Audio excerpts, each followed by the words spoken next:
السلام عليكم ورحمة الله وبركاته. كيف حال جميع متابعي قناة إنسان بسيط من جميع أنحاء العالم؟ إن شاء الله يكون الجميع بخير وبصحة جيدة إن شاء الله. اليوم بإذن الله تعالى سوف نتكلم عن الكركم وفوائد الكركم. يلا بينا بسم الله والصلاة والسلام على رسول الله.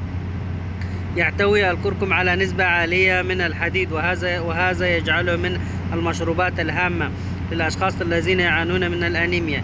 يزيد من قدرته وعمل الجهاز الهضمي للإنسان، فتناولك له يوميا يقلل من الإصابة بالإمساك أو الإسهال، كما أنه يحسن من عمل المعدة.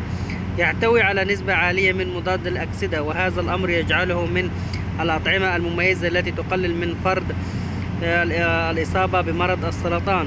يعمل على تنظيم الجسم والحد من التعرض لتسريب السموم في الجسم، فهو من المشروبات التي تحمل من التعرض لمشاكل في الكبد، وهو مفيد للأشخاص الذين يعانون من مشاكل في المفاصل. عند تناولك لمشروب الكركم على الريق، فأنت بهذه الطريقة تقلل من حدة الشعور بالألم.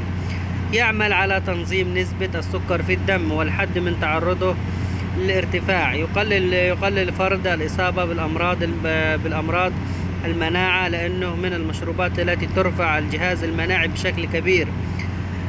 الكركم هو أفضل مشروب في تقوية جهاز المناعة ومكافحة الأمراض، وهو من أهم العلاجات المنزلية المفيدة لنزلات البرد.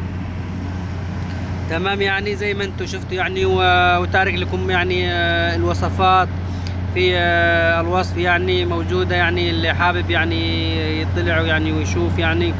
تمام يعني، وبسم الله ما شاء الله تبارك الله. ده النبات يعني حق الكركم. تمام، وزي ما انتم شفتوا يعني ان شاء الله يكون الفيديو خفيف عليكم يعني، ويكون استفدتوا منه ان شاء الله. اترككم مع الفيديو كيف تشوفونه.